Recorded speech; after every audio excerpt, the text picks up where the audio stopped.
Halo semuanya, balik bareng aku Noel dan selamat datang di Apa Aja Dibahas. Dan sesuai dengan judul, aku mau bahas film lagi. Setelah kemarin Eternal Sunshine of the Spotless Mind, kita bahas How to Train Your Dragon. Satu, dua, tiga, langsung habis bar. Karena 2 hari aku selesai nonton. Ini film yang buat aku luar biasa banget teman-teman ya. DreamWorks adalah pembuat animasi terbaik menurutku. Disney, Pixar, nggak ada apa-apanya. Orang mungkin bilang Toy Story bagus, bullshit. DreamWorks punya animasi yang luar biasa sampai sekarang. Dari awal pertama Shrek, walaupun aku nggak nonton, Turbo, Kung Fu Panda, Madagascar, Mr. Peabody and Sherman, itu bagus banget. The Croods, Boss Baby, Monster vs Alien, itu animation yang luar biasa. Udah, no debat. Kalian mau debatin apa? Mau debatin Toy Story, itu kalian yang gitu doang. Bro, DreamWorks punya Kung Fu Panda, DreamWorks punya Madagascar. Toy Story ada apa? Punya apa? Hah? Ya, mungkin Toy Story ya salah satu IP yang bagus banget punya Disney. Selain itu apa? Aku tanya, selain itu apa? Oke? Kita coba ya. Disney mungkin punya princess gitu ya, tapi ya udah gitu loh.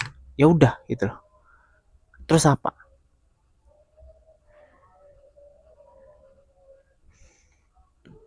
Zootopia, 101 Dalmatians, Snow White, Aladdin, Moana. Bagus juga sih. Tapi itu dulu. Sekarang zamannya DreamWorks teman-teman ya. Oke. Film-film tadi itu nggak ada Frozen. Oke, Frozen bagus. Aku akuin bagus gitu ya. Tapi salah satu pembahasan utama yang aku bahas itu di film How to Train Your Dragon adalah gimana ya?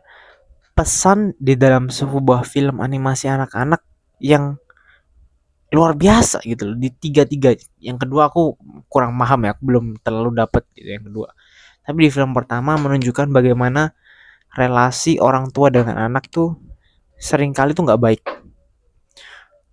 Ada beberapa faktor, salah satu yang aku temukan karena harapan dari orang tua yang terlalu besar untuk sang anak, gimana contohnya adalah si Hiccup gitu ya. Bapaknya pingin anaknya itu ngikutin jejaknya, jadi pemburu naga, jadi jadi chief, jadi kepala desa gitulah, kepala suku gitu. Dan komunikasi mereka juga sebenarnya ya nggak terlalu baik gitu ya, karena anaknya juga sering kali nggak didengerin sama bapaknya, dan ekspektasi bapaknya juga nggak sesuai dengan Hiccup. Hiccup pengennya nggak bunuh naga, pengennya malah um, tame itu apa ya, menjinakkan naga, pengen berteman dengan naga karena dia melihat ada sisi lain di naga. They're not a killer gitu loh. Sehingga dari situ ya ada kekecewaan dari bapak Hiccup, sehingga ekspektasinya tuh ya mulai kayak ya kecewa lah. Jadi kayak orang kecewa tuh gimana sih sikapnya gitu kan. Tapi ya perlahan di akhir film kita ditunjukkan bagaimana penerimaan yang dilakukan oleh bapaknya Hiccup, bagaimana kayak akhirnya dia melihat sisi dari anaknya, bagaimana dia mulai memahamin anaknya dan mulai menerima gitu apa adanya anaknya, dia terima apa adanya, dan dia juga membuka diri atas naga-naga itu kan salah satu cerita yang menarik gitu ya. Kemudian di film kedua sebenarnya membahas tentang ambisi ya, bagaimana menghancurkan seseorang kayak Draco gitu ya, dia berambisi yang terlalu besar dan meremehkan lawan juga gitu. Tapi di film itu juga masih ditunjukkan bagaimana ayah Hiccup itu masih susah untuk membuka diri untuk mendengarkan Hiccup itu ya. Kayak walaupun udah punya naga, tapi ketika Hiccupnya mau berbicara, bapaknya tuh nggak mau kasih kesempatan Hiccup untuk ngomong, nggak mau dengerin lah gitu. Jadi sama-sama keras gitu. Hiccup nggak mau dengerin bapaknya nggak mau dengerin, udah nggak selesai gitu. Dan aku nggak mau banyak kritik gitu ya, karena bapaknya mati teman-teman di film kedua kan. Dan ini buat aku penulisan yang berani banget. Ini kayak bagaimana penulisan bisa menghancurkan ekspektasi seseorang dan akhirnya dibangkitkan lagi lewat cerita yang lain. Gimana ya, bapaknya Hiccup baru ketemu istrinya setelah 20 tahun, kemudian dibangun, mulai build up tuh di situ ceritanya, pengenalan lagi, orientasi lagi di situ.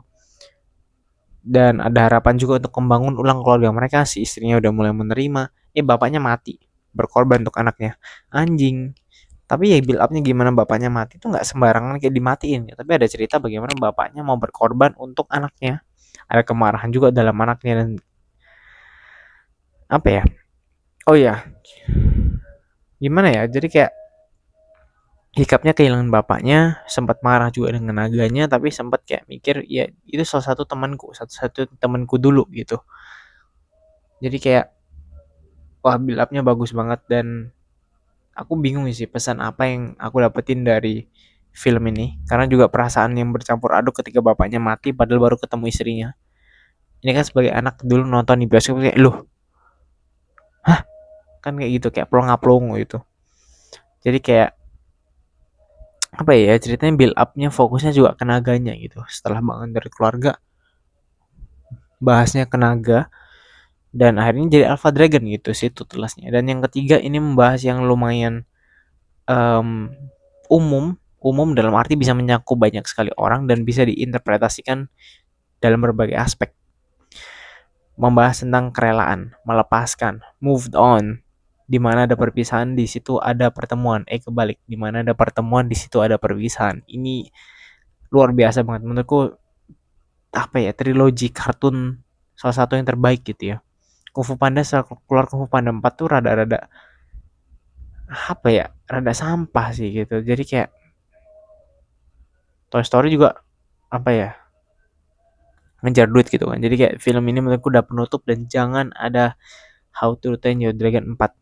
Dia mau 4 tuh sebenarnya di build up ke 4 tuh bisa gitu. Bagaimana kayak ada musuh yang mau ngancurin hidden worldnya terus wah tuh kacau tuh nggak tahu gimana tapi bisa-bisa aja. Tapi kan kita lihat tahun kemarin fokusnya bikin live action gitu ya. How to Train Your Dragon yang pertama dibikin live action. Live actionnya pun ceritanya beda teman-teman ya. Ceritanya ada perbedaan. So kurang lebih itu dan bahas lagi yang ketiga gitu ya. Dimana kerelaan itu dibangun gitu. Dimana kayak hikapnya tuh pingin banget untuk tinggal sama Toothless. Dimana pada saat itu Toothlessnya ketemu dengan female, dengan betina. Dan ketika betinanya saat dalam satu scenes itu muncul untuk nyusul, hikap tuh dalam diri tuh ada build up yang bagus banget dari penulisnya. Gimana? Wah, so Toothless can now live shouldn't leave us apa intinya kayak Toothless akhirnya nggak perlu pergi ninggalin kita tapi kan di sisi lain Astrid pacarnya Hika pada saat itu dia bahas gimana kayak Toothless perlu hidup sendiri dia udah cukup lama bersama kita dia harus mendapatkan hidupnya kembali lah istilahnya seperti itu dan ini bisa dikaitkan gitu dengan relasi orang tua dengan anak dengan misalkan kalian pacaran terus putus aku bahas dulu tentang relasi ayah dan anak atau orang tua dengan anak ya. Ada kecoak terbang guys agak takut juga nih. Bagaimana seringkali orang tua itu mengekang anaknya tanpa menyadari gitu. Anaknya perlu mengenal dunia di luar sana, nggak cuma di dalam rumah. Sehingga melepas dan ikhlas itu diperlukan dalam sebuah relasi, terutama relasi orang tua dengan anak. Dan anak sebenarnya juga perlu bagaimana kayak mereka nggak terus-terusan mengandalkan orang tua mereka. Ketika kita menghitung secara umur ya, secara umum bahwa orang tua, bahwa anak itu hidupnya secara hitungan itu akan lebih panjang. Nggak menutup kemungkinan gitu ya, tapi biasanya seperti itu.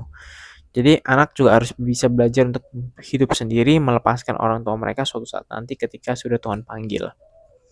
Dan ketika dalam bahas pasangan ya ketika putus, move on. Ketika menemukan pasangan yang baru, hiduplah dan apa ya, berpikir dan segala macamnya ya dengan pasangan itu. Jangan kayak ada residu dari hubungan sebelumnya yang sebenarnya dapat menghancurkan relasi yang baru. Bagaimana kita nggak bisa melepaskan hubungan yang lama, kenangan yang lama, sehingga masih terpaut di masa lalu itu, sehingga hubungan yang baru yang akan dijalani nantinya malah kacau, akhirnya nggak jalan. Dan di dalam film itu ya salah satunya ketika mereka juga terpaksa untuk meninggalkan kota mereka, desa mereka itu juga membahas tentang kerelaan, bagaimana kayak mereka belajar untuk melepaskan yang lama dan beradaptasi dengan hal yang baru gitu. Dan seringkali bahkan otak sebenarnya diri secara unik Tuhan desain itu tidak nyaman ketika harus menemukan yang baru, belajar hal yang baru itu rasanya gak enak. Dan makanya sebenarnya teman-teman ketika ngelihat gitu ya, kok ada sih orang yang perempuan yang di KDRT tapi masih mau menikah, tidak mau pisah, ataupun yang pacaran KDRT pun tidak mau putus. Kenapa kok ada orang yang berpikiran seperti itu? Mereka sudah terbiasa. Awalnya ya mereka nggak enak gitu kayak KDRT, tapi atas dasar cinta mereka akhirnya nggak bisa meninggalkan. Mereka akhirnya sudah terpaut dengan pola itu, pola lama itu dalam KDRT, sehingga ketika belajar yang baru untuk melepas ada rasa nggak enak nih. Aku biasanya nggak gini nih, tapi akhirnya mereka susah untuk menerima hal yang baru, susah untuk melepas gitu. Dan ini kartun buat aku nih salah satu kartun terbaik gitu ya, How to Train Your Dragon seriesnya 1, 2, 3, yang nggak cuman menjadi tontonan untuk anak-anak gitu, orang dewasa bisa menonton dan bisa belajar dari pesan yang mau disampaikan, dan ini luar biasa banget. Kalau Kung Fu Panda itu bahasnya sebenarnya tentang apa ya, menerima diri, self confidence mungkin ya, aku nggak terlalu paham tentang Kung Fu Panda, tapi buat aku How to Train Your Dragon ini salah satu terbaik. Mr. Peabody and Sherman itu mungkin orang underrated, tapi buat aku tuh luar biasa banget bagaimana kayak mungkin itu membahas isu ya, karena kartunya memang rada aneh ya kalau membahas Mr. Peabody, karena dia anjing yang mengadopsi seorang anak. Ini kan gak logis gitu ya, anjing kok bisa berpikir dan segala macam, tapi ya kartunya build up-nya ke situ. Dan ini sebenarnya juga membahas tentang mungkin rasisme dibalut dengan lebih halus gitu ya, bagaimana kayak seseorang itu sebenarnya capable of something, tapi kadang mereka tidak dipercaya oleh publik hanya karena satu kesalahan. Manusia kan nggak luput dari kesalahan gitu. Itu DreamWorks ini kartunya luar biasa banget, dan buat aku jauh di atas Disney gitu ya. Disney mungkin punya Inside Out dan kartun-kartun yang unik gitu, tapi pesan yang mau dibawain kan apa ya? Intinya DreamWorks tidak gay. Singkat, padat, jelas. Ya Disney udah mendukung LGBT, sampah jadi sampah gitu ya. Buzz Lightyear, Big Hero 6 katanya pelan-pelan itu yang seriesnya itu ada ngetis tentang itu kayak buat apa gitu ya. Jadi kurang lebih seperti itu, dan mungkin teman-teman ada pendapat lain tentang film ini ataupun ada film yang mau request. Kayak temanku kemarin ada yang request untuk tonton satu film, cuman aku belum nonton. Jadi ya kurang lebih seperti itu. Sekian dari video kali ini. Jangan lupa untuk mau membagikan apa yang kalian punya di kolom komentar. Sampai jumpa.